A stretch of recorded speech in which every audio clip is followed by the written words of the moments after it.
It's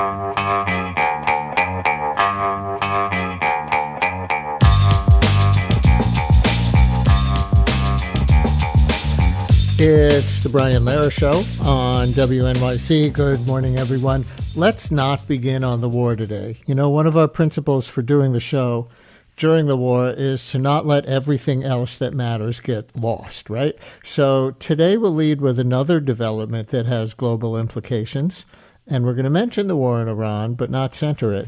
We're going to bring some new science on climate change that's big news in the scientific community, but hasn't broken out much into the general press or the general public. New research published this month found that the rate of global warming has accelerated even faster than anticipated since 2015. The rate of warming has accelerated even faster than anticipated by the scientific models. And that's after accounting for other phenomena such as volcanic eruptions, solar radiation, and natural variability. And of course, with President Trump's return to office, sidelining green energy, starting a war with Iran that has led some countries to return to burning more coal, our next guest writes that a number of the planet's systems are flashing warning signs. That guest is David Gellis, reporter on the New York Times climate team, who leads the Times Climate Forward newsletter and event series. His latest reporting is on that research and why scientists are saying several of the Earth's systems are changing faster than predicted as global temperatures rise. David, thanks for joining us for this. We noticed your article in the Times, and I said, I want to talk to him about this. Welcome to WNYC. Thanks for having me back, Brian. You write about a study about the pace of global warming published on March 6th. That's the specific thing. Found that even after accounting for natural phenomena, like I said, such as volcanic eruption, solar radiation, and so on, the rate of global warming has accelerated since 2015. Can you walk us through some of those findings? Well, it's simple, but potentially really profound when it comes to the implications for the planet. And the top line findings can't be described much more clearly than you just did, which is to say, since we've been measuring global temperature increases, which have been increasing for many decades now, as since the Industrial Revolution, humanity has injected planet warming greenhouse gases into the atmosphere, the rate of warming, that is, the pace at which the Earth's surface temperature appears to be rising, has actually increased. The warming is starting to occur even faster over the past decade. And if these findings stand up, and it's important to know that there's some disagreement in the scientific community, some scientists will quibble with some of these results, but if that were the case, it would have really profound implications for what we can expect to occur in the decades ahead. So that's the top line finding, that after many decades of continuously putting greenhouse gases into the atmosphere, there is a compounding effect that is occurring, and the planet appears to be warming up faster now than it ever before. So listeners may know that the hottest year in recorded history was 2024. In fact, the 10 warmest years on record have been the last 10 years. We've discussed this on the show when the numbers came out, I think, in every one of those 10 years. So how can the pace of warming be even faster than the models that scientists already had? How much faster can it be going than making every year or each of the last 10 years the warmest years on record? Yeah, and this is where, just this granular understanding of the science that some of the researchers that I spent my time talking to for this article, I really come to appreciate the nuance that they bring to it, because what you just described is true. It has been, each of the past 10 years have been the warmest 10 in recorded history, and 2024 was the warmest. And there was sort of a logarithmic step change warming that was occurring. And what we're seeing now is, I don't want to say it's fully exponential, but the slope of that curve has ticked up over the last decade. And what that suggests to the scientists that I spoke with was that some of the compounding effects of all these planet warming gases are kicking in. And not only is it just about the gases in the atmosphere are remaining there, things like carbon dioxide take a long time to dissipate and continue to magnify the effect of the heat in the atmosphere on the planet. But additionally, some of the planet's natural cooling mechanisms, things like the ocean and trees and other foliage's ability to draw it down some of that heat, some of those mechanisms seem to be working less efficiently. So at the same time, we have continued warming. At the same time, we have more greenhouse gases in the atmosphere than ever before. Some of the planet's natural cooling mechanisms look like they're being a little less efficient. All of that, the scientists say, is leading to this very troubling acceleration. Listeners, your questions about climate science, welcome here.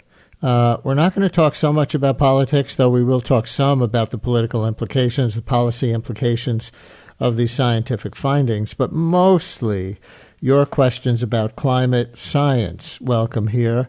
We know you're not afraid to get into the weeds about things, Brian Lehrer Show listeners. We know you're not afraid of the science. You're not afraid of math.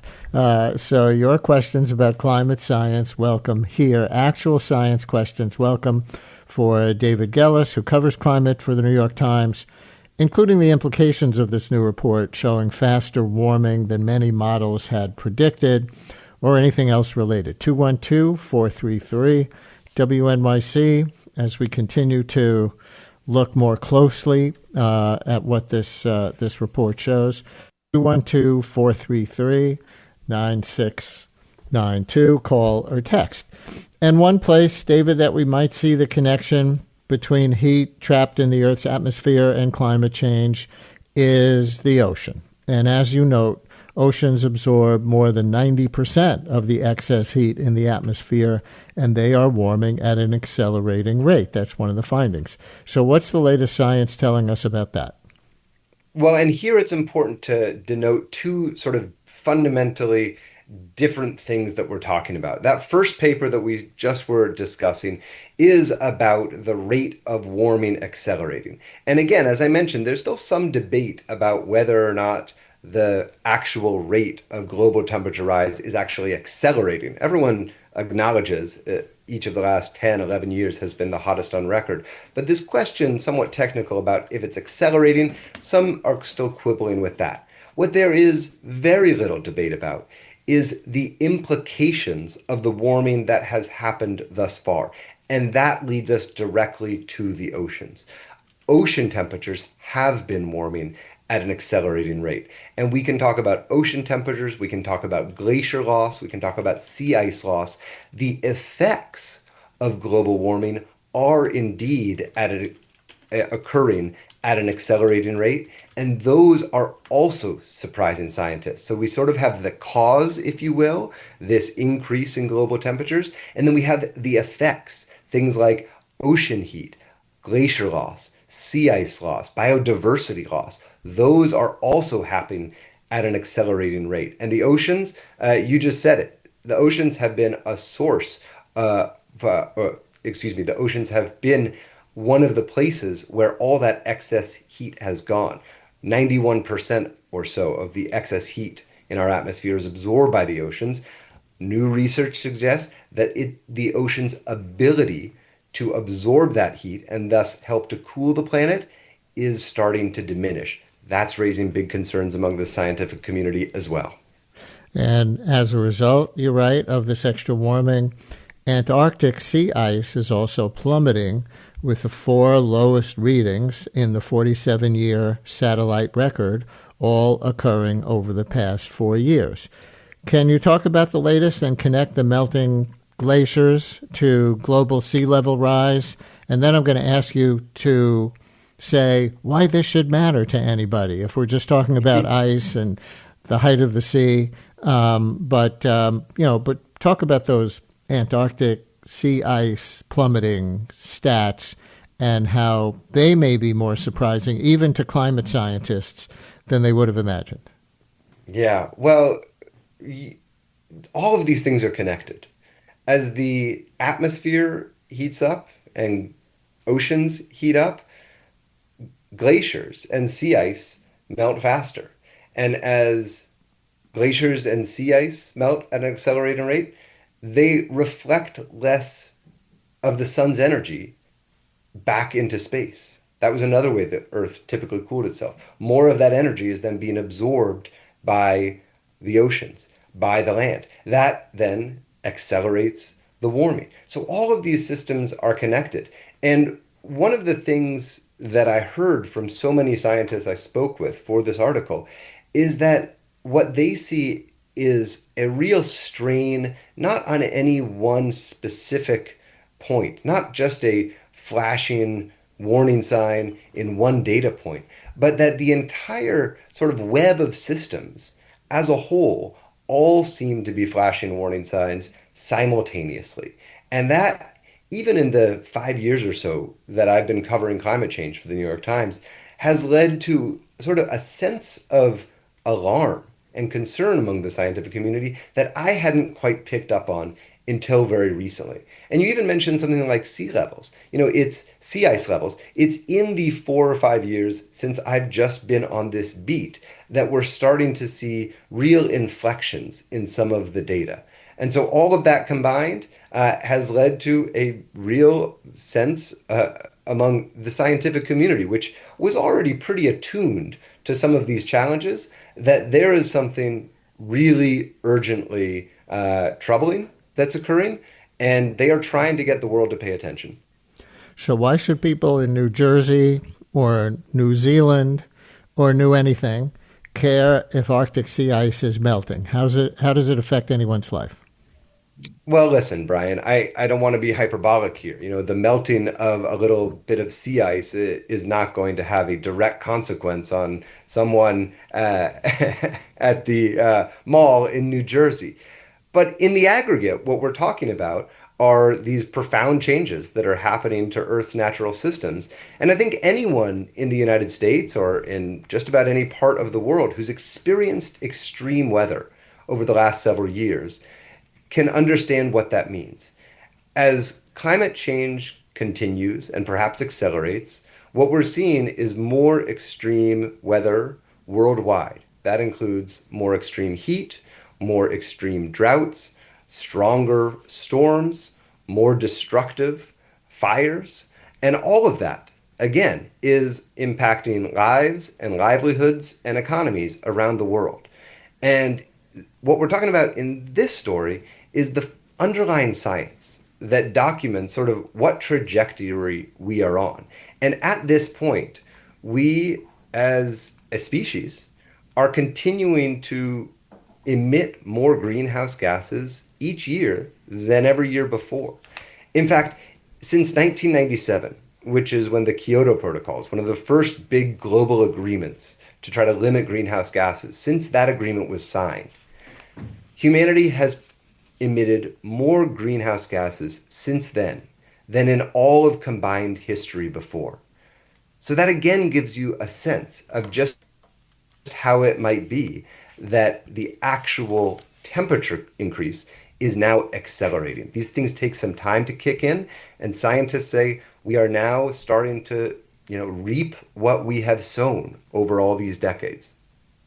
So here's David in Hopewell, New Jersey, with, I think, an actual science question that might relate to what you were just saying. David, you're on WNYC with David Gellis, who covers climate for the New York Times. Hi. Good morning, gentlemen. Thanks for taking my call. Actually, I have a comment rather than a question. Okay. Several years ago, I was on your call-in show, Brian, and my comment was that I didn't believe the predictions. I actually believed that things were going faster than prediction. And so I'm not surprised at all by the recent findings. Further, I think that the reason that it's difficult to predict is because the models are not keeping up.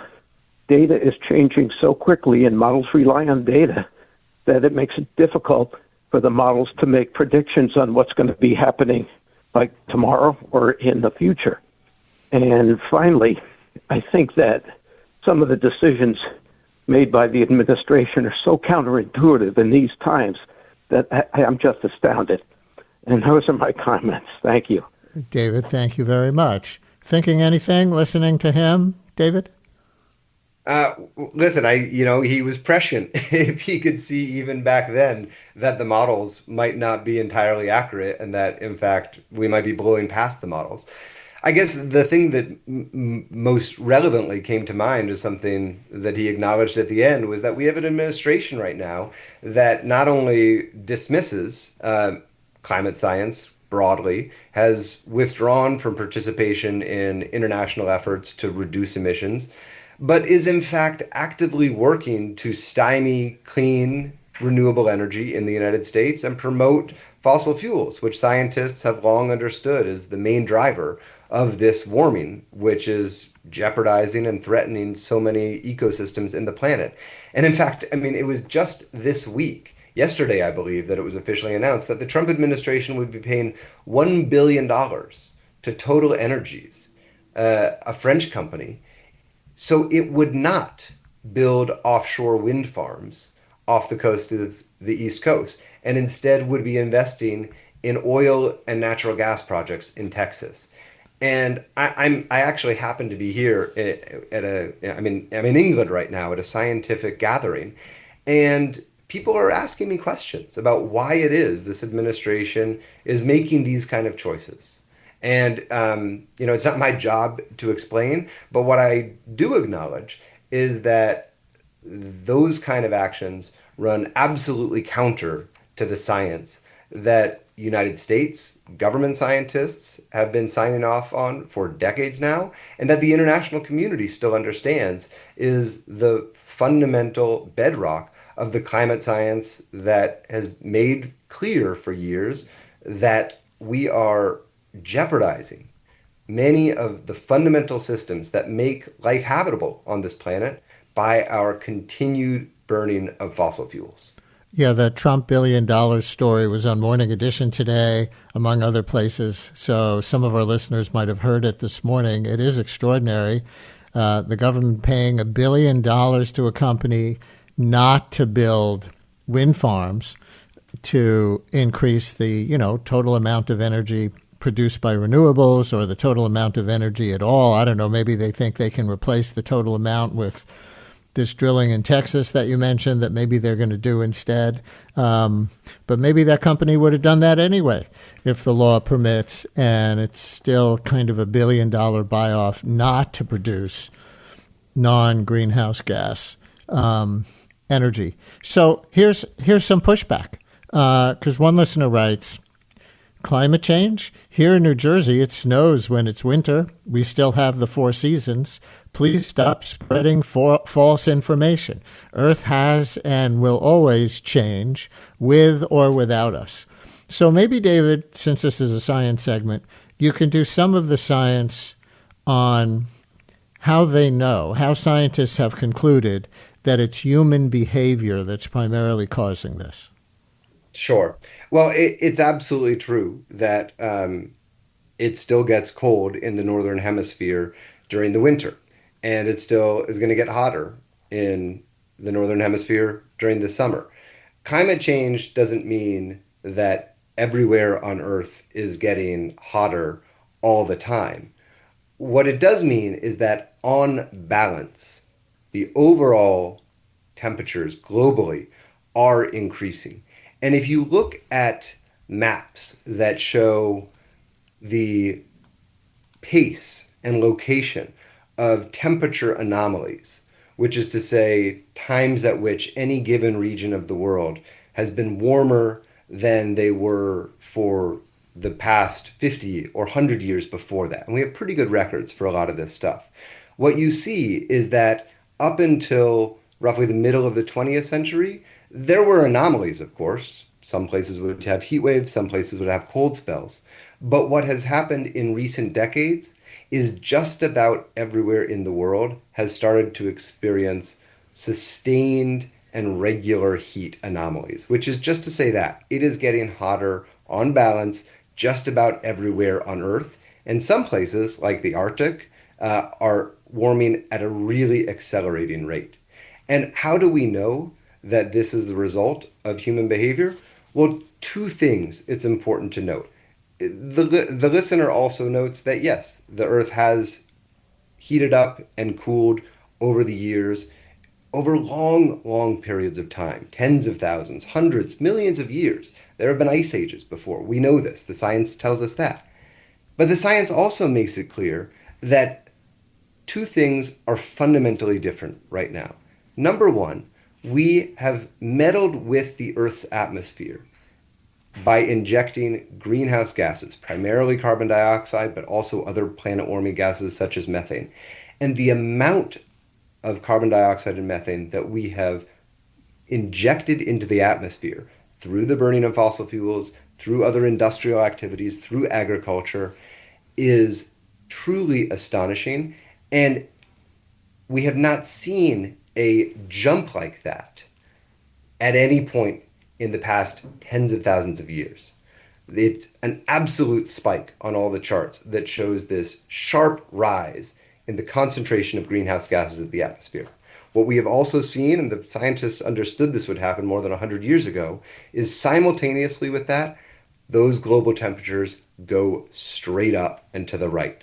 So we know these two things are connected. Scientists understood this would happen 100 years ago. And when you look at the concentration of planet-warming gases in the atmosphere directly overlaid on this sharp increase in global temperatures, that, for scientists, is proof positive that we are tampering with our atmosphere. And yes, it may still snow in New Jersey from time to time, but on balance, we are living in a much hotter planet, and we are headed towards an even hotter one.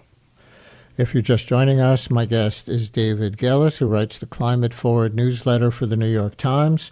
We're talking about data just published this month that finds the pace of global warming is proceeding apace even faster than scientists predicted in the major climate models, many of which came out in 2015 around the time of the Paris Climate Accords. So we're talking about the science as well as the implications of that faster pace of warming. And here's a question about the science. Listener writes, I see so much clean energy development over the last 10 years. Solar panels are everywhere. When I look down during a plane ride, I see electric cars, buses, trains, etc. Why is it that greenhouse gases are increasing? I guess it would have been far worse if we did not use clean energy, or as we are doing today. But there's the question, right? With, despite the resistance from the Trump administration and the retrenchment from renewables, listener writes, solar panels are everywhere. I see electric cars, buses, trains. Why is it that greenhouse gases are increasing faster than scientists first thought they would, even in the light of that? Sure. Well, there's a lot to unpack in that question because it's a big, complicated world. The first thing I would note is that while it is true that clean energy and electric vehicles have been growing in the United States, they still represent a very small minority of the total energy produced in the United States. And so, yes, it has been increasing. That rate of growth has slowed over the last year and a half under this administration's policies, but they'll continue to grow. And still, we're not on a trajectory to fully phase out fossil fuels in the United States for decades and decades to come at this pace. The other thing I'd note is that around the world, we are also seeing real growth in renewables in many places, but that around the world, countries like India, China, Russia still burn extraordinary volumes of fossil fuels, including the dirtiest fossil fuel, coal. We've tried to phase out coal to a large extent here in the United States, but in India and China in particular, there's still tons of coal being burned, and that is the most polluting of all the fossil fuels. And even in a country like China, and we spent a lot of last year with my team here on the climate desk, along with my colleagues on the business desk, doing a big series about China's energy pathway and its future energy trajectory. While they are growing their renewables faster than any other country in the world, they are still using a huge amount of coal. So the answer is, why are we still on this pathway? It's because the world economy is enormous and complicated, and billions of people around the globe are still trying to live middle class, upper middle class lives, much like the ones we enjoy here in the United States. And that takes a lot of energy, and we don't have nearly enough solar panels to make all that power, at least not yet. Getting back to the first caller's raising of the models, and that the models always seem to him too conservative.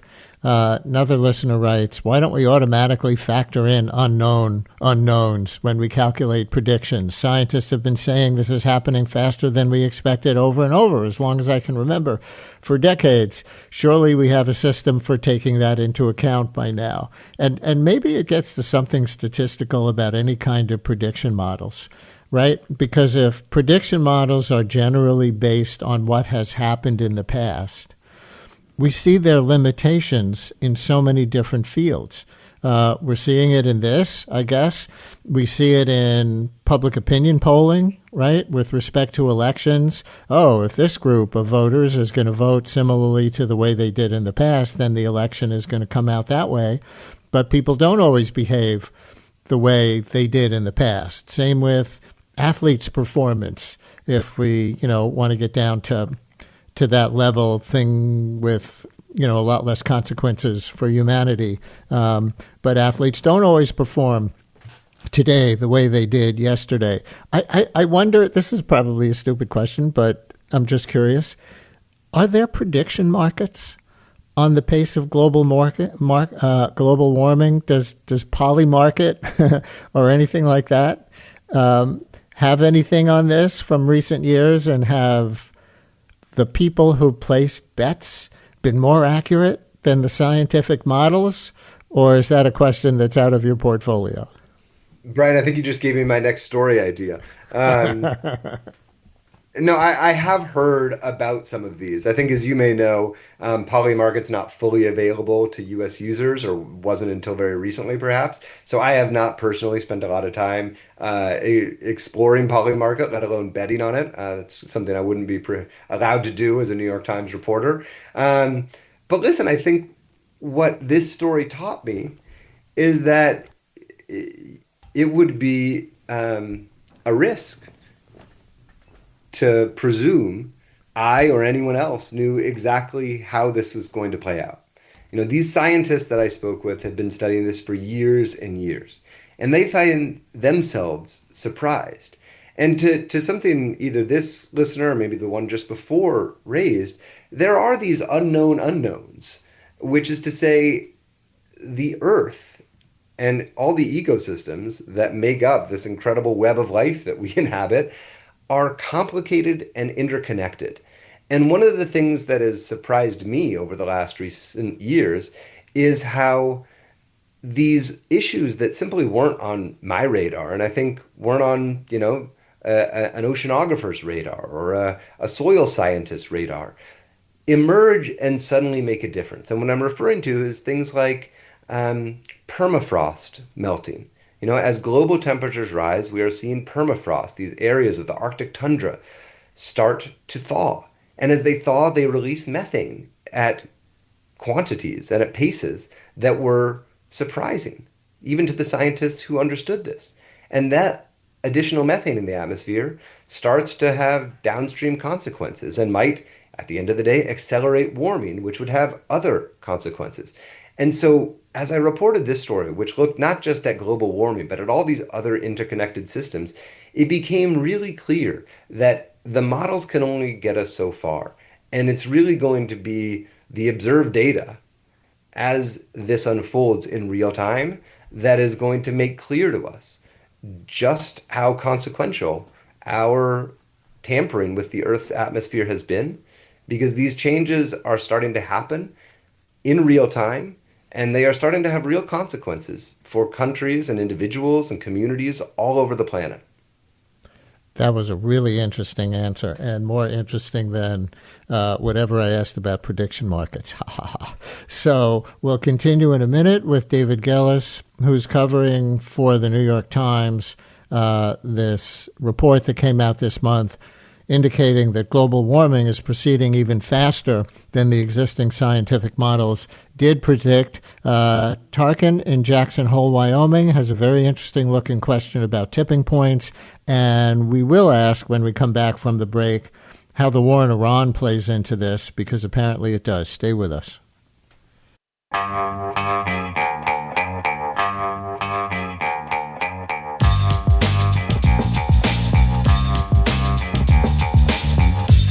Danielteolijr on WNYC as we continue with David Gillis, who writes about climate for the New York Times, including in their newsletter Climate Forward, talking about new research published this month that found that the rate of global warming has accelerated even faster than scientists have anticipated since the Paris Climate Treaty in 2015. And Tarkin in Jackson Hole, Wyoming, you're on WNYC. Thank you for calling in.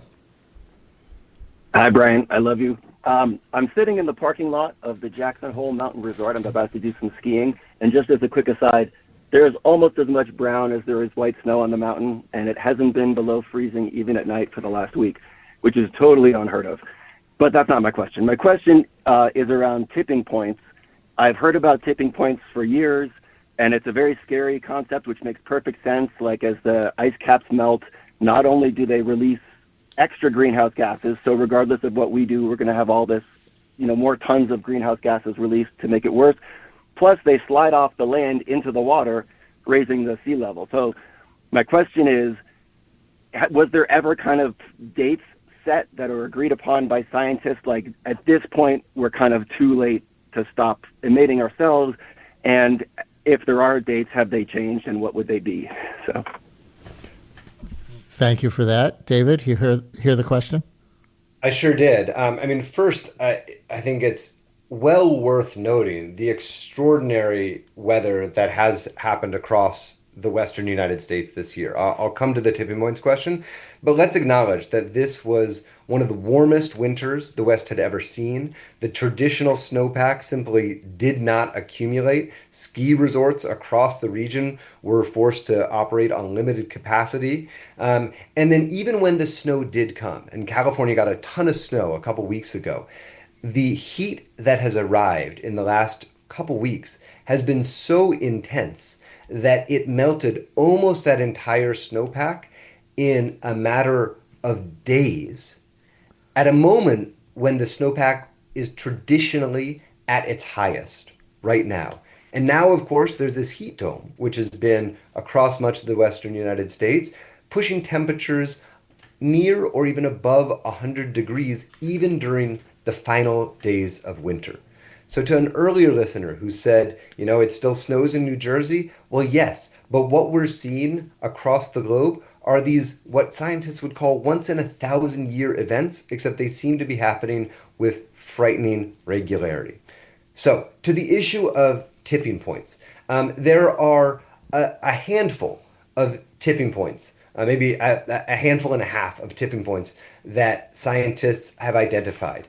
And they are characterized as real abrupt changes to some of the systems on Earth that could be essentially irreversible and that could have large cascading impacts. We've already mentioned some of them in this conversation. One of them is the thawing of permafrost. Another one is the collapse of the Greenland ice sheet. Another is the breakup of the West Antarctica ice. Some others are shifts in the West African monsoon, the loss of Amazon rainforest, or the shutdown even of some of the Atlantic currents that carry warm air and energy up from the equatorial regions towards Europe.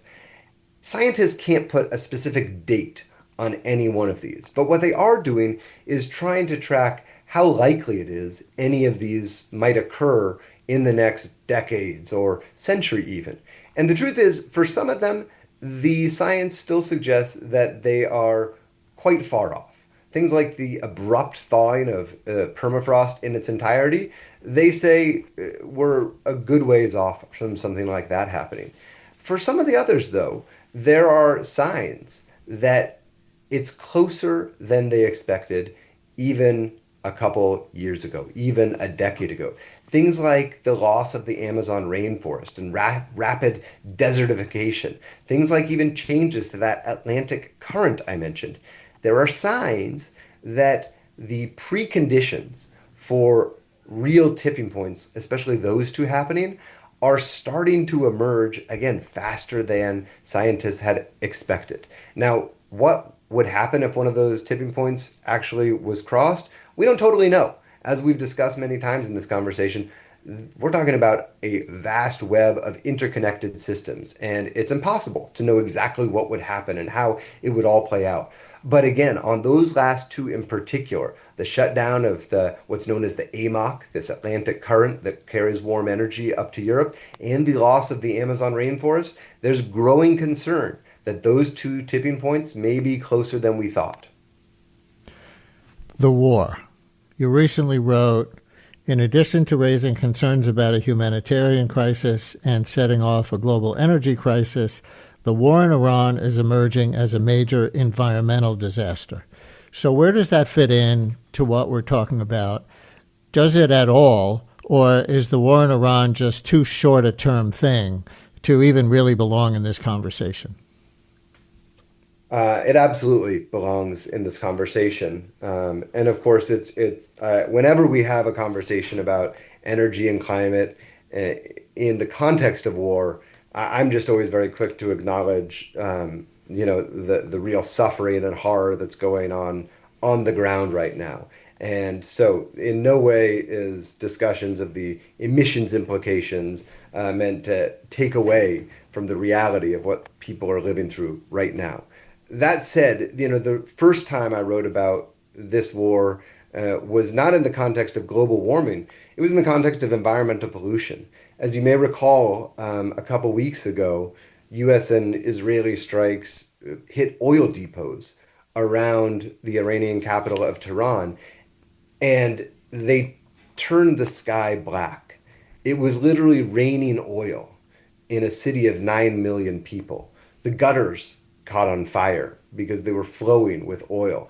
And I was seeing pictures on social media from Tehran residents posting pictures of their pets and their cars and their plants, essentially coated not with acid rain, but with real oil raining from the sky. And I spent the next couple of days talking to doctors, other medical experts, and what they told me was that this is just a catastrophic medical emergency for the people of Tehran. And one doctor put it so profoundly. He said, imagine if an oil depot exploded in Manhattan. That's what we're talking about here. And so this initially was a environmental tragedy for the people of Iran most directly. What, of course, has transpired over the last several weeks as we've settled into what people are describing as the worst energy crisis in modern history is cascading effects led to by the shutting of the Strait of Hormuz that are leading countries around the globe to return to using really dirty fossil fuels like coal. We've reported this extensively. In countries where they're having a harder time getting natural gas because supplies are getting constrained, they are firing back up coal-fired power plants. And I think what so many proponents of clean energy are quick to point out is that you don't need the Strait of Hormuz to make a solar panel work. You don't need good relations with the government of Iran to have windmills blow. The global energy crisis precipitated by this war has been proof positive for proponents of clean energy that it's more necessary now than ever before, not only for environmental reasons, but for geostrategic reasons, for energy security reasons, to have strong, clean national energy strategies that allow countries to be less dependent on imported oil and gas. And, for people who then look at what this administration is doing, trying to stymie that industry, it's quite baffling for them. Last question. We know about the Trump administration push to sideline renewables and push more aggressive fossil fuel use. Is that just the U.S. thing? It's largely the United States, but of course, where the United States goes, many other countries follow. So what we have seen is the United States use natural gas and oil exports as a bargaining chip, as the energy secretary, as the Treasury Secretary have gone through Europe doing their swings. They are promoting U.S. oil and gas exports, and we see other countries following suit. I mean, even the deal with Total Energies that we mentioned earlier, that's a French company is committing to more oil and gas development in the United States, whereas just a couple months ago they were trying to build clean energy right here. So many other countries, as I noted earlier, especially China, even though it's a big burner of coal, are racing ahead, trying to build as much clean energy as they can. And yet, as this administration sort of tries to turn back the clock and rebuild a energy industry that was dominant in the 20th century, as much of the rest of the world tries to move to an energy system for the 21st century, some countries, some companies are following this administration's lead and going back to the fossil fuels that have been responsible for all this global warming thus far. Well, listeners, we bring the science on Tuesdays. This is one of the, things we've chosen for ourselves as the format of this show. Bring the Science Tuesdays on climate and other public health topics. And for today, we've had David Gellis, reporter on the New York Times climate team, who leads the Times Climate Forward newsletter and event series. David, thank you so much for coming on and enlightening us about these new scientific findings. Thanks for having me, Brian. Since WNYC's first broadcast in 1924, we've been dedicated to creating the kind of content we know the world needs. Since then, New York Public Radio's rigorous journalism has gone on to win a Peabody Award and a DuPont Columbia Award, among others. In addition to this award-winning reporting, your sponsorship also supports inspiring storytelling and extraordinary music that is free and accessible to all. To get in touch and find out more, visit sponsorship.wnyc.org.